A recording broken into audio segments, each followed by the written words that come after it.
আপনাদের সবাই আমি ধন্যবাদ জানাই যে আপনারা এত সকালেই চলে আসছেন এইটা কভার করার জন্য। আপনারা জানান যে একটা খুবই একটা ভালো অনুষ্ঠান। এখন এই যে ভলান্টিয়াররা কিন্তু এরা কোনো পয়সার বিনিময় না, বিনা পয়সায় কিন্তু এরা জনগণের সেবা করে যাচ্ছে। আপনি এদের এই জনসেবাটা আপনারা যদি ভালোভাবে প্রকাশ করে দেন তবে কিন্তু ওরা আরও উদ্বুদ্ধ হবে এবং এই কাজে কিন্তু আরও অনেকেই চলে আসবে। তাই আমি আপনাদের কাছে অনুরোধ করব, আপনারা এদের এই যে সেবা, এই সেবাটা সবার কাছে আপনারা প্রকাশ করবেন এবং আমাদের যেন আরও এই আমাদের এখন প্রায় 68,000 আছে না, 55,000-এর মতো আছে। এটা যেন আমরা যেটা খুব তাড়াতাড়ি এটা যেন 62,000-এ উন্নীত করতে পারি। আমরা প্রতি বছরেই এই ভলান্টিয়ারদের সংখ্যা বাড়ানোর চেষ্টা করব। আপনারা সবাই ভালো থাকেন, দোয়া করি। যারা এই আন্দোলনের সময় ফায়ার সার্ভিসের সাথে থেকে এই রাস্তা পরিষ্কার সহ বিভিন্ন কার্যক্রমে অংশগ্রহণ করেছে, তাদের স্বেচ্ছাসেবী হিসেবে তাদের এই অক্লান্ত পরিশ্রমেই কিন্তু আমাদের এই জিনিসটা হয়েছে। তারা শুধু এই অগাস্টের নয়, এরা কিন্তু প্রতিটা সময়েই যেখানে কোনো ধরনের দুর্ঘটনা হয়, এটা অগ্নি দুর্ঘটনা হোক বা অন্যান্য যে কোনো দুর্ঘটনায়, তারা কিন্তু সব সময় আগে আসে। এই জন্য তারা কিন্তু সবসময় ধন্যবাদ পাওয়ার যোগ্য। তারাই কিন্তু আমাদের এই ছেলেমেয়েরা এই কাজগুলি করতেছে। এই জন্য আপনারা তাদের আরও উৎসাহিত করবেন। আজকে আমরা কিছু পুরস্কৃতও করব। আজকে এদের ভিতরে যারা যারা ভালো কাজ করছে তাদের ভিতরে আমরা আবার কিছু পুরস্কৃত করব। আর কারো কোনো প্রশ্ন?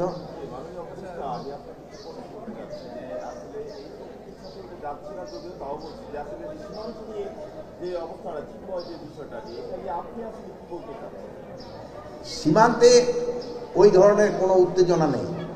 সীমান্ত অন্যান্য সময়ের মতোই একই অবস্থা চলছে। তো আপনারা জানেন যে ভারতীয় মিডিয়া অপপ্রচার চালাচ্ছে, এরা বাংলাদেশ সম্বন্ধে অপপ্রচার চালাচ্ছে। এটার জবাব কিন্তু আপনারাই দিতে পারেন সত্যি ঘটনা প্রকাশ করে।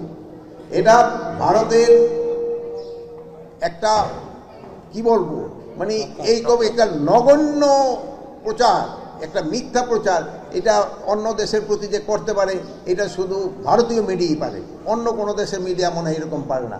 এটার প্রতি উত্তর আপনারা সত্যটা প্রকাশ করে আপনারা দিবেন। আপনারা আমরা যারা এই দেশে আছি আমরা সবাই একসাথে এটার প্রতিবাদ করব। পরে সরকার ইন্টারিম গভর্নমেন্ট গঠিত হলো, এর তো প্রায় 4 মাসের মধ্যে পড়লো। এখন পর্যন্ত আইন শৃঙ্খলা বিষয়ে আপনার মূল্যায়নটা কি? কতটুকু ইমপ্রুভ হলো আর কতটুকু কাজ করার মতো আছে জায়গা? আপনার মূল্যায়নটা কি? এই যে দেখেন এই জুলাই বিপ্লবের পরে এই যে যে একটা পরিস্থিতি, আপনারা এখানে একটা আসছেন যে একটা কিছু কোনো কিছু হয়, একটা দুর্যোগ বা কোনো কিছু, এটা কিন্তু সময় দরকার হয় এটা আবার পুরা ওই পূর্বাবস্থা ফিরে আনতে। এই যে ধরেন যে কোথাও হয়তো বন্যা হলো বা ফায়ার হলো, একটা বিল্ডিং ধস হলো, সব জায়গায় কিন্তু একটু সময় দিতে হয়। সাথে সাথে কিন্তু আগের অবস্থায় ফিরে আসে না। যেমন আগুনটা নিবান হয়ে গেল, বিল্ডিংটা আবার সে আগের অবস্থায় ফিরে আসবে না। এটার জন্য কিছু সময় দিতে হবে।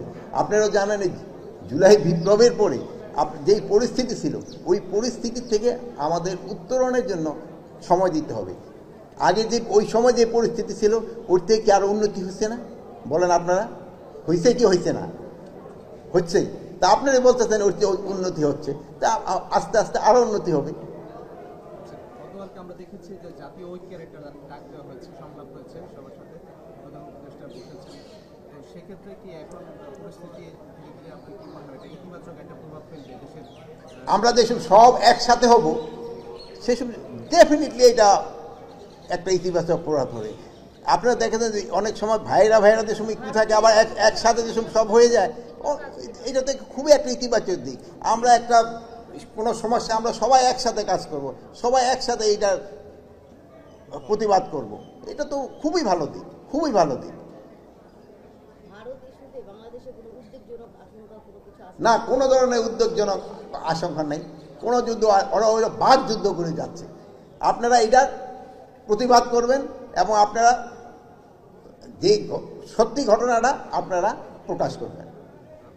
তবে ওদের সেই সময় ওদের মুখে চুলকানি পড়বে যে ওরা যে মিথ্যা ঘটনাটা প্রকাশ করতেছে এইটা জনগণ এবং বিশ্ব মিডিয়াও এটা অ্যাকসেপ্ট করবে না।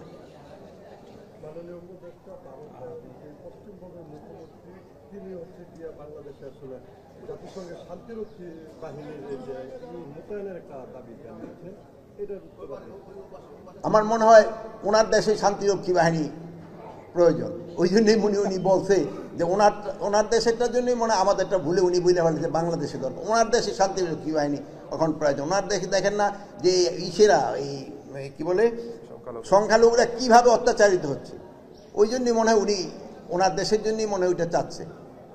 আমাদের দেশের জনগণ বর্তমান প্রেক্ষাপটে মনে করছে যে সার্বভৌমত্ব আসলে হুমকির মুখে, এই ধরনের একটা কোনো ধরনের হুমকির মুখে নাই, আমাদের সার্বভৌমত্ব কোনো হুমকির মুখে নাই, কোনো ধরনের আমরা হুমকির মুখে নেই। আমরা সব একসাথে হয়ে এটার এই যে ওদের যে মিডিয়ার প্রচারণা আমরা প্রতিবাদ করব। আপনারা সবাই ভালো থাকেন, দোয়া করি। আল্লাহ হাফেজ।